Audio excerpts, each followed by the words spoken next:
Paalam na sa paghahanap ng barya. Nandito na ang NFC para sagipin tayo. Ang ibig sabihin ng NFC ay Near Field Communication. Ito yung super astig na teknolohiya na parang magic, kayang makipag-usap ng phone mo sa ibang devices kapag malapit sila sa isa't isa. Kunwari nasa coffee shop ka. Imbes na maghalungkat sa wallet mo para sa pera o card, itap mo lang ang phone mo sa reader. Bayad agad in seconds.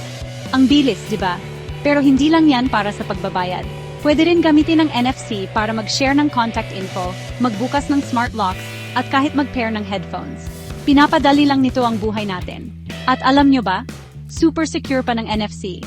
Protektado ang data mo at mabilis lang ang transactions. Kaya wala ka nang dapat ipag-alala sa pagdadala ng pera o cards.